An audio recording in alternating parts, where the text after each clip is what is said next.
मातोश्री, शंभूराजे कुठे आहेत? ते सातारच्या किल्ल्याकडे रवाना झाले. ही काय खबर आहे हो? हवा पालटासाठी गेले आणि पुन्हा आजारी पडले. मातोश्री, आम्हालाही काही सुचत नाही हो. तातडीनं निघा असा निरोप आलाय. परंतु शंभूराजे जेव्हा गडावर आले तेव्हा त्यांची प्रकृती ठीक होती ना? हो मातोश्री, महाराज स्वतः म्हणाले युवराजांना निघा म्हणून. मोहिमेची तयारी करा. आणि याचा युवराजांना एवढा आनंद झाला, किती भरभरून बोलत होते ते. म्हणाले, आबासाहेबांकडून आम्ही स्वराज्याचे मर्म ऐकले, त्यांची तळमळ ऐकली.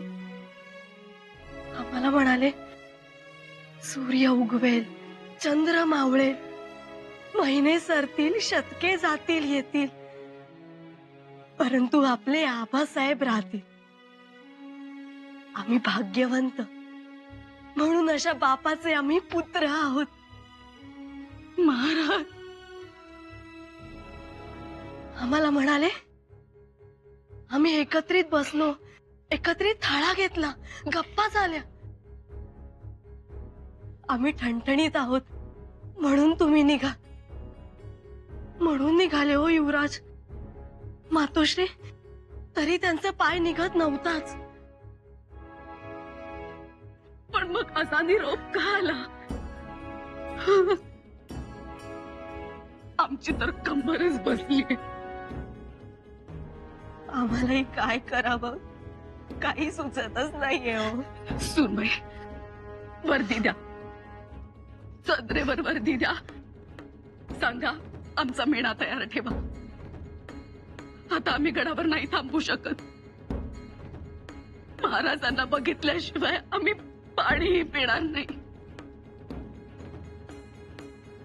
मातोश्री, आम्हीही येणार तुमच्या सोबत. येणार असाल तर जशा असाल तशा चला.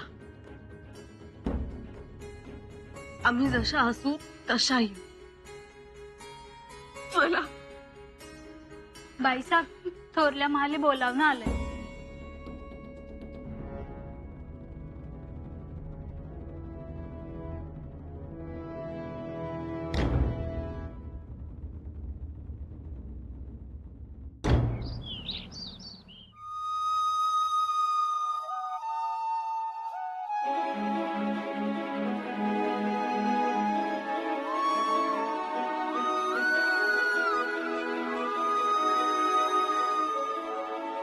आबासाहेब, युवराज, सकाळपासून खूप तगमग झाली. आता एवढ्यात डोळा लागलाय. आता ठीक आहे ना प्रकृती?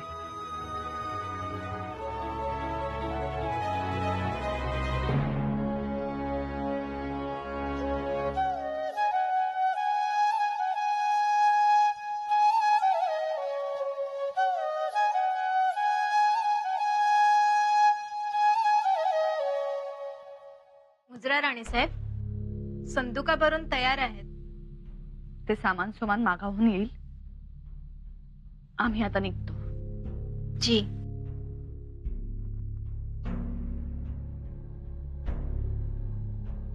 थोरल्या पैसे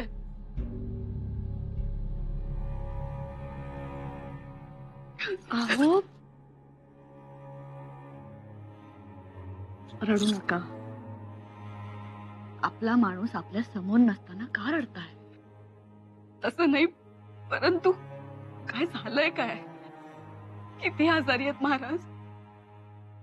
ते चांगले आहेत म्हणून युवराज पुन्हा आले तर त्यांच्या मागोमाग लगेच निरोपही आला, महाराज पुन्हा आजारी आहेत म्हणून.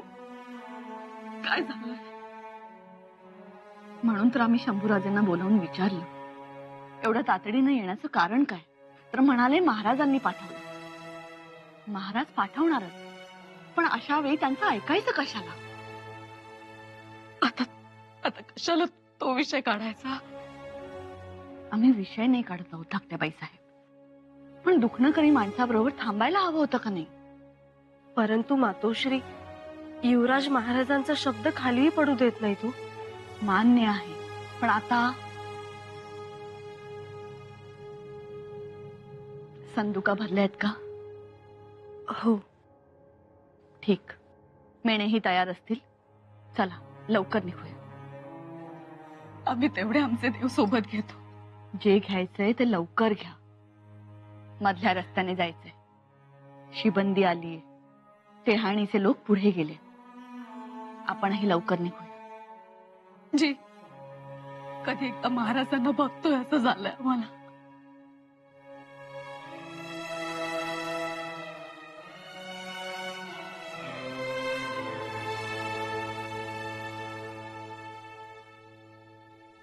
आमच्याही हातापायाचं बळ चाललंय आता. येतो आम्ही मातोश्री.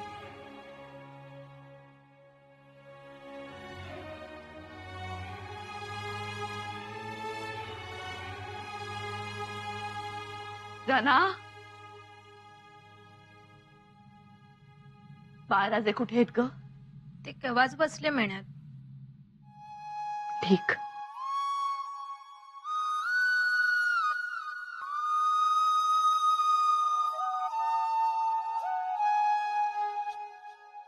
वैद्यराज थांबावे. वैद्यबुवा, वैद्यबुवा, आमचे आबासाहेब. बोला युवराज. आबासाहेब चांगले व्हायला हवेत. काही झालं तरी आमचे आबासाहेब. आमचे शर्थीचे प्रयत्न चालू आहेत युवराज. त्याची खात्री आहेच, पण आबासाहेबांच्या जीवाचा अपाय होता कामा नये.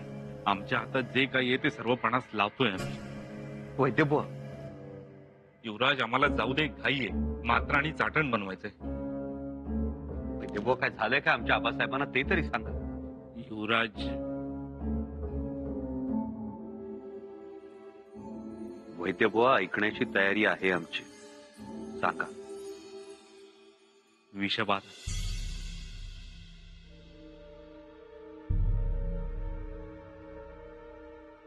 विषबाधा? कशी झाली विषबाधा? आणि विषबाधाच आहे की विषप्रयोग? ते एवढ्यात नाही सांगता येणार. वैद्यबुवा, काही झालं तरी आबासाहेब वाचले पाहिजे. कुठे औषध असेल तर सांगा, आम्ही आणू. काही तोडगा करायचा असेल तर सांगा, आम्ही करू. पण आबासाहेबांच्या नखाचाही धक्का लागता कामा नये.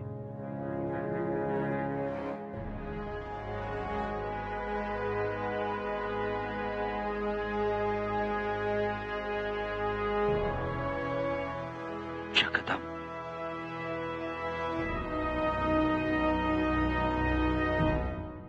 आता काय करावे? मला तर काही सुचना असं झालंय. माझी ही 30 तरा झाली आहे.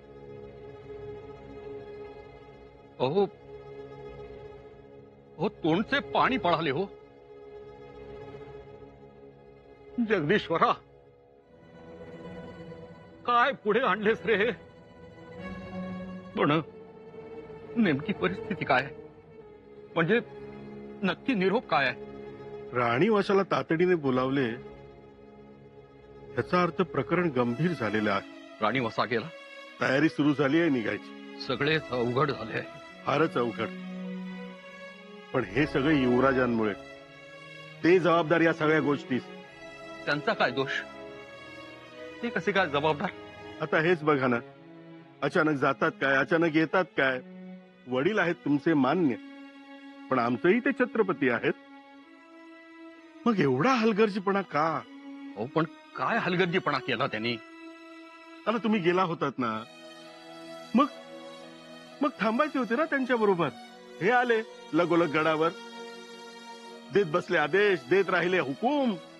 फौज बोलवा, पत्र खलिते लिहा, तलवारीना धारी लावा. इकडे जय्यत तयारी, पण मागे माणूस जायबंदी. म्हणजे शंभूराजांची पळापळ नडली तर? पण तर काय बोलताय? अहो, संकट आलंय आपल्यावर. त्यातून बाहेर पडायचं बघणार का कशामुळे काय झालं याचाच फट भरवणार तुम्ही? अहो चिटणीस, शंभूराजे एकटे आहेत. कुटुंब कवीला घाबरलाय. हो, त्यांना आधार द्यायची गरज आहे. इथं काळजाचा ठाव सोडून काय उपयोग आहे? आणि तर्क वितर्क कशासाठी? हो, त्यामुळे काय साध्य होणार आहे? अहो, तर्क वितर्क नाही हो. तुम्ही आता महाराजांच्या जवळ असणं गरजेचं आहे. अहो चिटणीस, आमची घोडी जिन कसून तयार आहेत. घोड्यावर स्वार होण्यापूर्वी गडाची व्यवस्था नीट लावून मगच बाहेर पडावं लागतं. आम्ही निघालोय चिटणीस. तुम्ही लवकर पोचलात तर युवराजांना हिंमत मिळेल.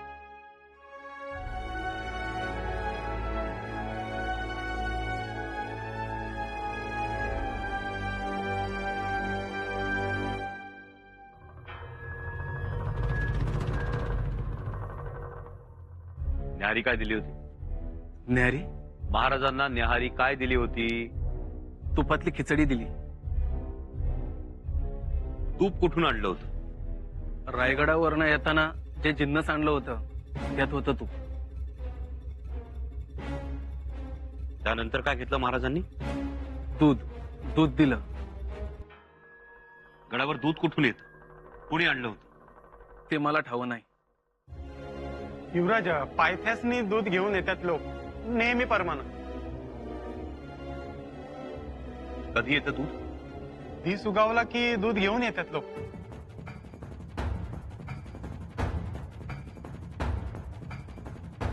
महाराजांना देण्याआधी प्रत्येक पदार्थ चाखून पाहिला होता? हो, रोजच्या सारखं चाखूनच बघतो. सकाळी खिचडी कोणी चाखून पाहिली? तू खाल्लीस? नाही, पण शेवेकरी खिचडी घेऊन गेला होता. त्यानं चाकून पाहिली असणार महाराजांसमोर.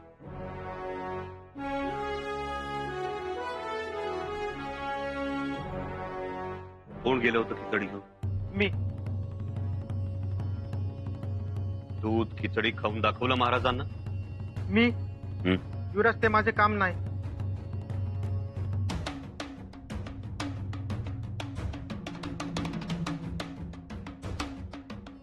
महाराजांना न्याहारी दिली तेव्हा तुम्ही कुठं होता? सकाळी पहारा बदलायला गेलो होतो. गडकरी, तुम्ही पहारे बदलायला जाता, खानसामा पदार्थ चाखून बघत नाही आणि सेवक आपली जबाबदारी छटकतो. काय चाललंय काय हे? पण मी सांगितलं होतं, मी आल्या बेगेर न्याहारी देऊ नका म्हणून. सांगितलं होतं का नाही रे? विचारा.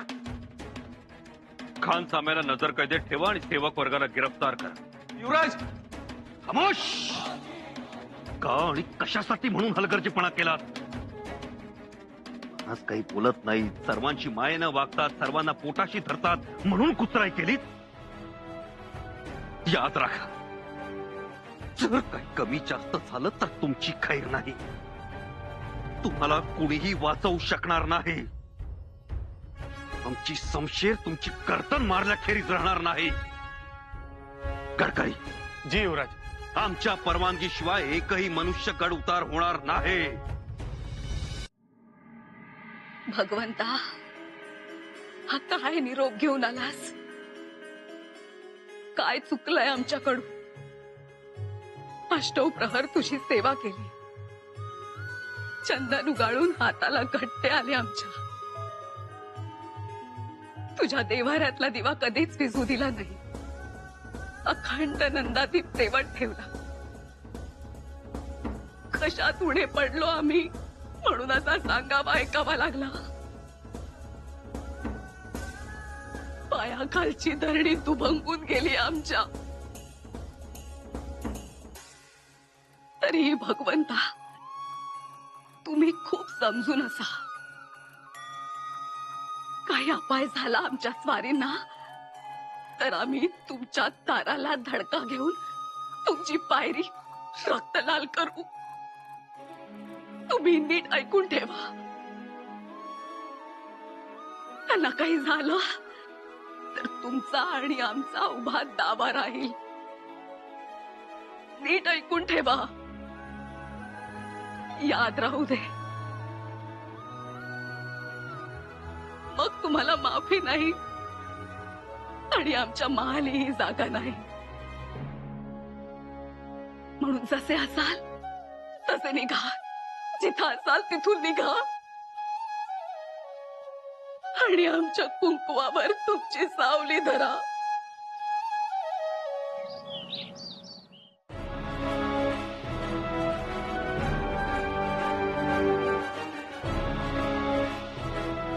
युवराज, महाराजांच्या पोटात पाणी राहील, सारख्या उलट्या करतायत, कसं तरी करतायत महाराज. चला.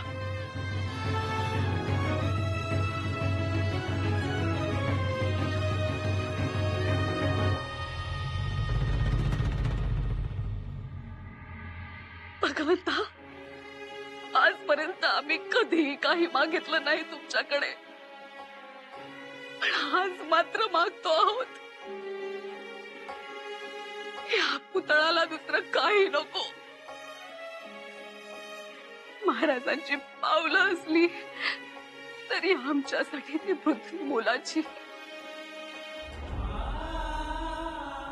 भगवंता, दया कर, दया कर भगवंता. आम्ही निघालोय, पण आमच्या आधी तू पोहोच. रक्षण कर भगवंता, महाराजांचं रक्षण कर.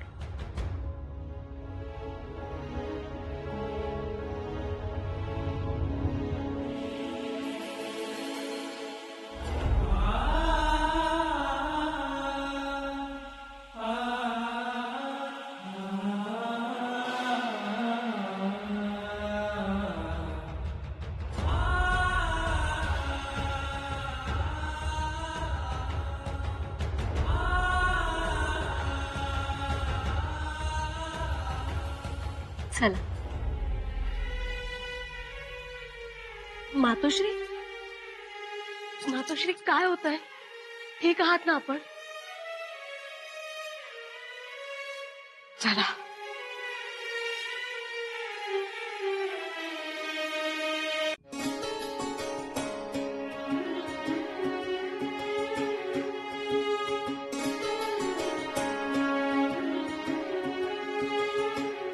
वैद्यराज, पुन्हा उलटी झाली. पोटात काही राहतच नाही. एवढं चाटण जरी दिलं तरी फरक पडेल.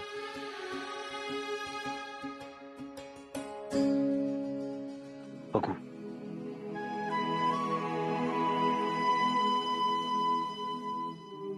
आबा, आबा, आम्ही आलोय. शूर आबांचा शूर बच्चा आलाय.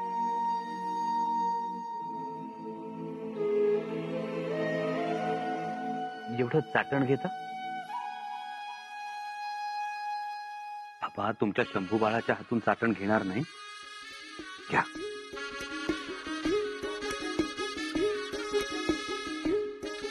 ओठाच्या आत ढकला हळूवार.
वैद्यराज, हे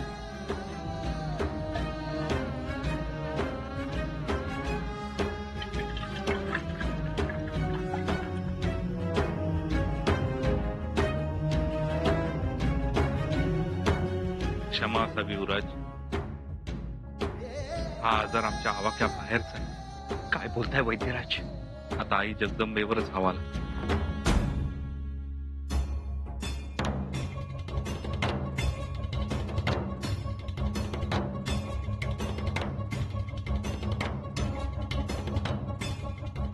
पहा